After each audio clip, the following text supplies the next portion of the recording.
do have them on the property.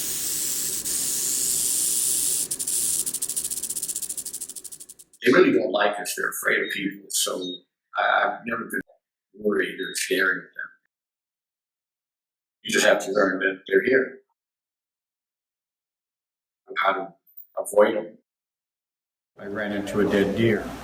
I realized it was a mountain lion kill, so I tried to hide it from the kids because I didn't want. We have a lot of school kids that come through here, and when I was hiding it, the mountain lion showed up to reclaim his dinner. And so him and I had a little stare down, and he finally decided to take off.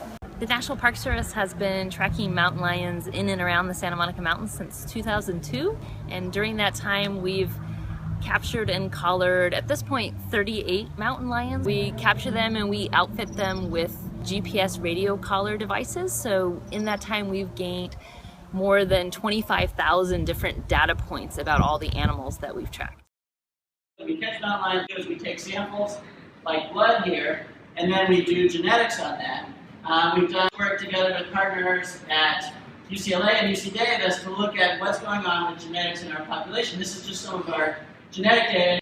What's going on is we've typed these animals at many different genetic markers. We use microsatellites because they evolve very quickly, and so over 50 or 60 years since the freeway, you might be able to see some differences.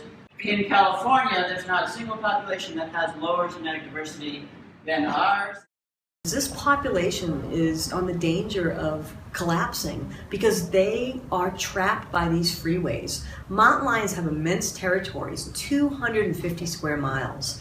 They need room to roam. We're not talking about bringing more mountain lions in. We're just talking about saving this population, and they need access to wild areas that they cannot get to right now. And that's important because if you don't have genetic diversity, if you don't have mountain lions coming in from other areas, you get inbreeding, you get birth defects, you get behavior like incest and cats killing each other where traditionally they wouldn't. That we are seeing some of that happening here. So this is important because if we don't do this, the mountain lion population of the Santa Monica Mountains could vanish. We never know exactly how many lions are in the Santa Monica Mountains. We estimate that this area can't sustain more than 10 to 15 at any one time. Right now, we're tracking a total of 9 lions. A couple of those are in the Santa Susanas, one is in Griffith Park.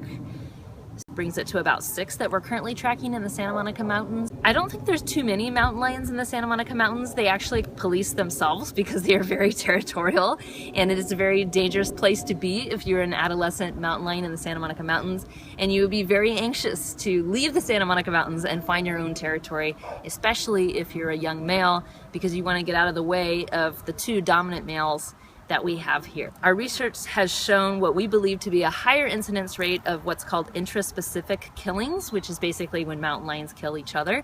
We believe that rate here is higher than in the wild because they do have this effect of being trapped on an island of habitat. And so a younger male normally would be able to successfully disperse and find his own territory.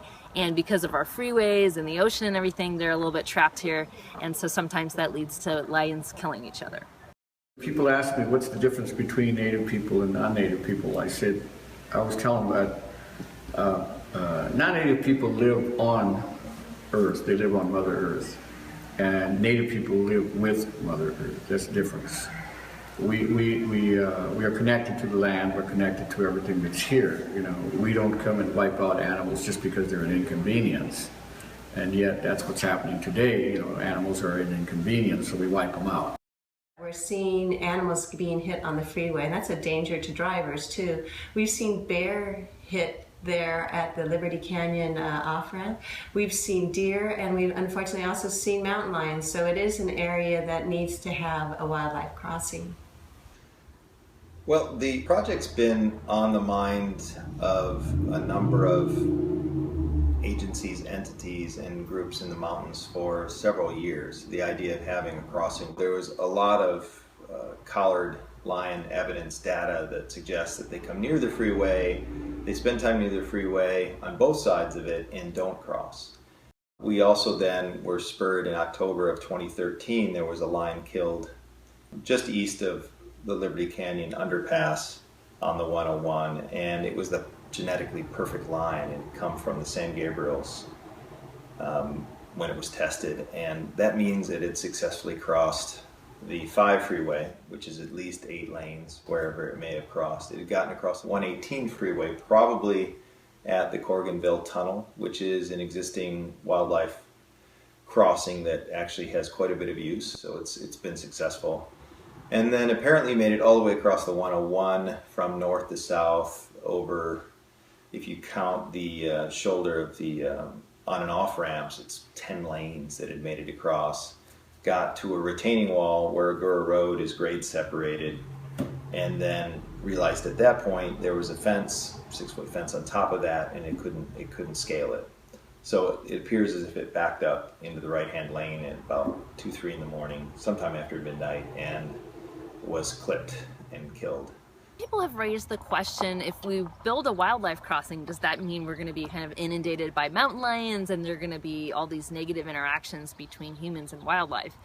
And I think you could actually make the argument that a wildlife crossing could potentially reduce the number of negative interactions between humans and mountain lions, because again, you have to think of what drives these interactions, and anytime you have a mountain lion that's in a more urban area, like for example the mountain lion that kind of got trapped in the Santa Monica Promenade a couple years ago, those are usually basically like teenage mountain lions. So they're these sub-adult mountain lions that have recently left their mom, and they're trying to find a place of their own in their own territory. So they're going out and they're exploring and they're pushing the boundaries, and they're basically kind of looking over their shoulder and trying to get away from other larger, more dominant males.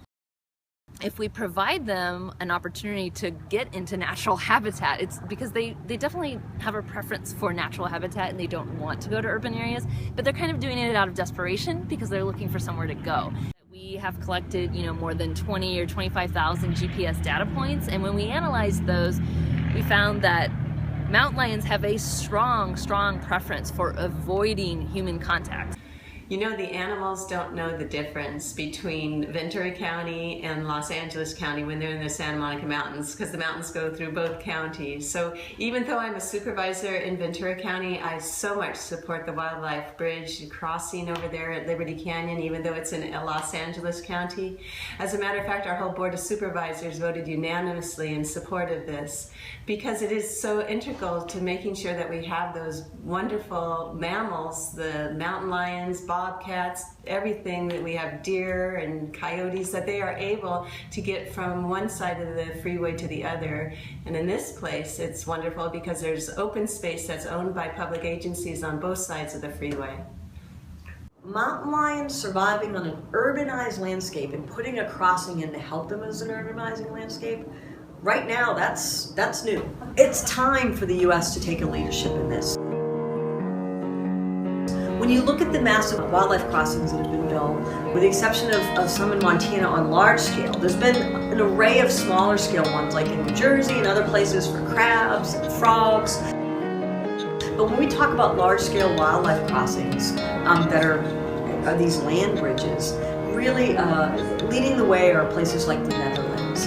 And again, getting back to the urban landscape, it hasn't been done large scale at this point. So I just think LA needs to lead the way on this. Is this money taking away? We are largely tapping conservation dollars, so this isn't a matter of taking away money from a bridge that needs to be repaired.